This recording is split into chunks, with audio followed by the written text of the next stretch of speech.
శ్రీ హరీష్ రావు మాట్లాడుతున్నారు. లైవ్ లో చూద్దాం.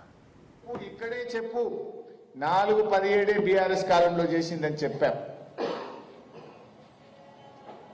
మరి నువ్వు మేము 10 ఏళ్లల్లా కరోనా కూడా కలుపుకొని ఉదయ్ స్కీమ్ కలుపుకొని 4-17 చేస్తే నువ్వు ఒక్క సంవత్సరమే 1,27,000 చేసినావు.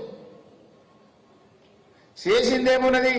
ఒక్క గ్యారంటీని అమలు చేయలేవు, ఉన్న పథకాలను కూడా కొనసాగిస్తలేవు. కొత్త పథకం వచ్చిందేమీ లేదు కానీ ఉన్న పథకాలు బంద్ చేసినావు కదా. రైతు బంధు బంద్ చేసినావు, కేసీఆర్ కిట్ బంద్ చేసినావు, న్యూట్రిషన్ కిట్ బంద్ చేసినావు, బతుకమ్మ చీరలు బంద్ చేసినావు, చేపల చెరువులలో చేప పిల్లలేసుడు బంద్ చేసినావు, దళిత బంధు పెట్టినావు, బీసీ బంధు పెట్టినావు, పిల్లలకు ఫీజు రియంబర్స్మెంట్ బంద్ పెట్టినావు. కొత్తగా ఇచ్చింది ఏం లేదు కానీ ఉన్న పథకాలు బంద్ పెట్టిండు రేవంత్ రెడ్డి.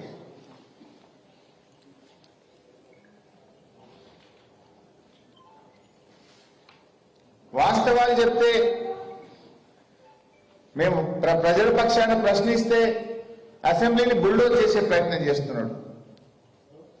2-3 గంటలు సుత్తి మాట్లాడిన రేవంత్ రెడ్డి. 2 గంటల ఉపన్యాసంలో సారాంశం ఏదన్నా ఉందంటే ఎప్పుడు ఇస్తావో, ఎంత ఇస్తావో, ఏం చేస్తావో చెప్పిండా. 2 గంటలు మాట్లాడితే చర్చ ఏంది? రైతు భరోసా ఎంత ఇయ్యాలి, ఎన్ని ఎకరాలకు ఇయ్యాలని చర్చ పెట్టినాం. మొత్తం చర్చ అయిపోయిన తర్వాత సారాంశం ఏంది? రైతు బంధు ఎన్ని ఎకరాలకు ఇస్తావో చెప్పినవా, ఎంత ఇస్తావో చెప్పినవా, ఎప్పుడు ఇస్తావో చెప్పినవా? ఏమీ చెప్పలే. ఏమన్నా కనబడ్డదంటే రైతు బంధుకు ఎగనామం పెట్టినట్టు కనబడ్డది చర్చలో. మన వానకాలం అయితే ఎగనామం పెట్టిండు, మన వానకాలంకు రైతు బంధు రాలే. యాసంగి కూడా అప్పుడు కేసీఆర్ ఉండగా పైసలు తయారు పెట్టి బ్యాంకులలో వేస్తామంటే వీళ్ళు ఎలక్షన్ కమిషన్ కు ఫిర్యాదు చేసి ఆపిండ్రు. ఆ రోజు గా పైసలే వీళ్ళ గవర్నమెంట్ వచ్చినాక పడ్డాయి తప్ప అసలు నువ్వు కొత్తగా నీ ఏడాది పాలనలో రైతు బంధు ఆడించినావు. యాసంగి మన వానకాలంకి అయితే రైతు బంధు ఇయ్యలే. రైతులు వడ్డీ వ్యాపారుల దగ్గర తెచ్చుకున్నారు. 2 రూపాయలు 3 రూపాయల మిత్తికి అప్పు తెచ్చుకోవాల్సిన పరిస్థితి వచ్చింది రైతులకు. ఇప్పుడు యాసంగి పంటకు కూడా ఆల్రెడీ నేను ఇందాక రాగా చూసిన నాట్లు పడుతున్నాయి, నార్మల్ కనబడుతున్నాయి. కొన్ని చోట్ల అయితే నాట్లు కూడా పడుతున్నాయి.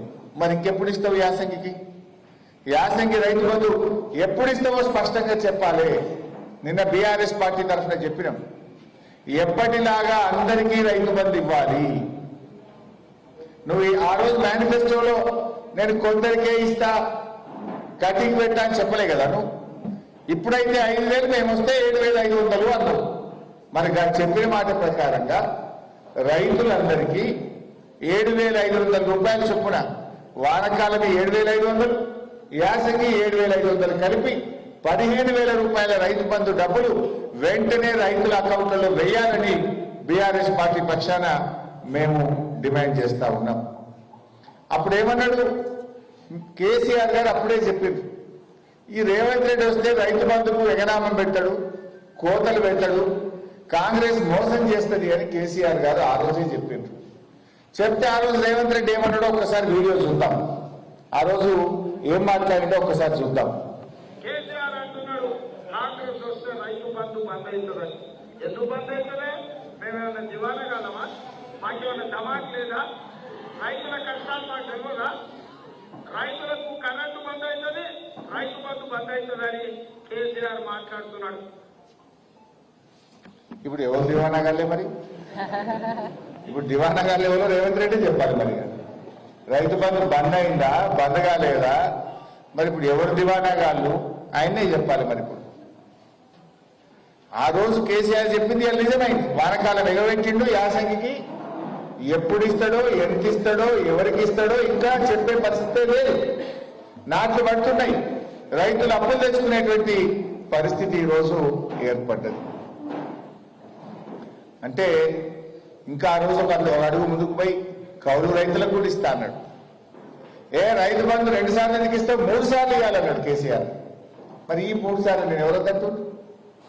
3 పంటలు పండించే రైతులు కూడా ఉన్నారు. ఈ 3 సార్లు మరి ఆ రోజేమో కేసీఆర్ 2 సార్లు ఇస్తుండు, 3 సార్లు రైతు బంధు ఇవ్వాలన్నాడు. ఇప్పుడు ఒకసారి పెట్టిన వాళ్ళు కౌలు రైతులకు కూడా ఇస్తా అన్నాడు.